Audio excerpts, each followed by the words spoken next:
Imagina que estamos en 1950. No hay internet, no hay teléfonos móviles, no hay información inmediata, y una enfermedad silenciosa sigue recorriendo ciudades enteras sin hacer ruido.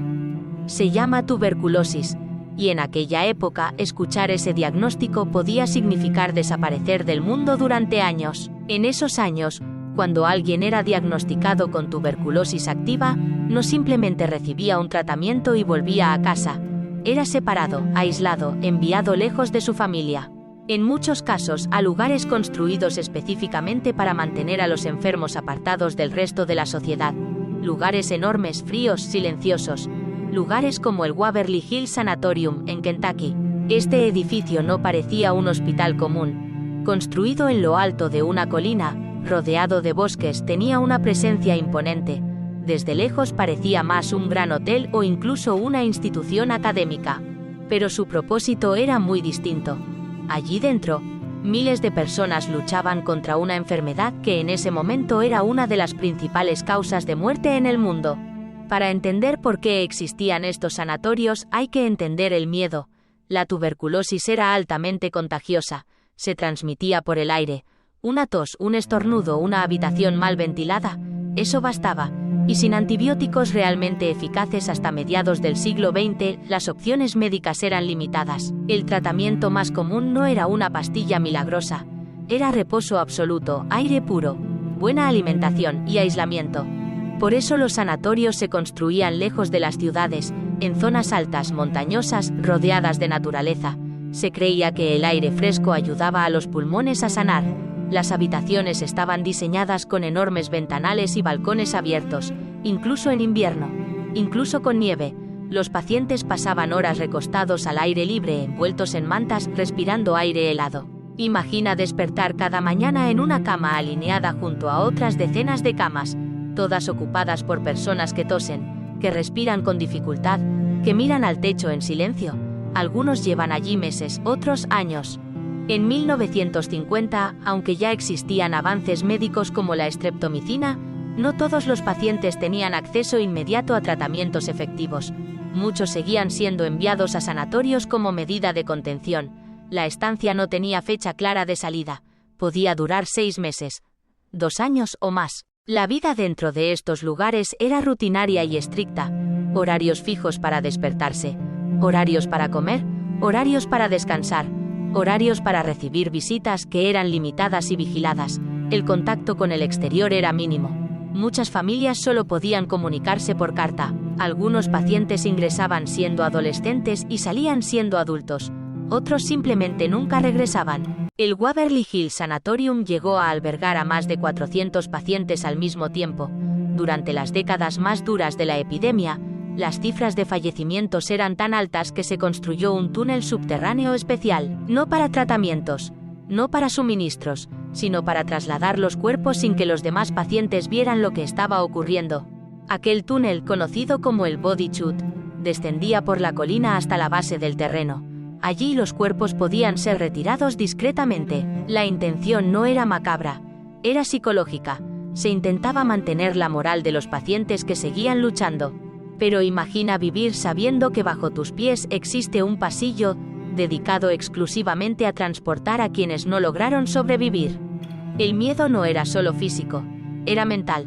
Muchos pacientes desarrollaban ansiedad, depresión, desesperanza. Estar aislado durante años, lejos de casa, sin saber si volverías a abrazar a tu familia, tenía un impacto profundo. Y aunque el personal médico hacía lo posible por mantener cierta normalidad, la realidad era evidente. La tuberculosis era implacable. En los años 50 comenzó a cambiar el panorama. Los antibióticos empezaron a demostrar resultados consistentemente. La combinación de fármacos redujo significativamente la mortalidad. Poco a poco, los ingresos disminuyeron. Los pacientes comenzaron a recibir tratamiento ambulatorio. El modelo del sanatorio empezó a quedar obsoleto. Y así, muchos de estos enormes edificios fueron cerrando. El Waverly Hills Sanatorium cerró oficialmente como centro de tuberculosis en 1961. Durante un tiempo fue reutilizado como centro geriátrico, pero eventualmente quedó abandonado. Y aquí es donde la historia toma otro giro, porque lo que una vez fue un lugar de aislamiento médico, Con el paso de las décadas se convirtió en uno de los edificios abandonados más conocidos de Estados Unidos. Su tamaño, su historia, sus pasillos interminables y su pasado cargado de sufrimiento lo transformaron en objeto de leyendas. Pero más allá de cualquier historia paranormal que se haya contado, la verdadera historia es humana.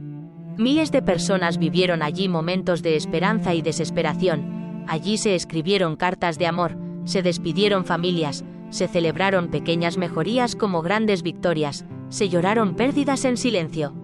La tuberculosis no distinguía clase social, afectaba a ricos y pobres, jóvenes y adultos. Muchos pacientes eran trabajadores que sostenían a sus familias. Al ser ingresados, sus hogares quedaban sin ingresos. La enfermedad no solo era médica, era social. Y sin embargo, dentro del sanatorio también existía comunidad. Los pacientes formaban amistades, organizaban pequeñas actividades, leían, tocaban música, algunos incluso se enamoraban, porque incluso en medio del aislamiento el ser humano busca conexión. Si camináramos hoy por los pasillos vacíos del Waverly Hills Sanatorium, veríamos paredes descascaradas, ventanas rotas, pintura cayendo.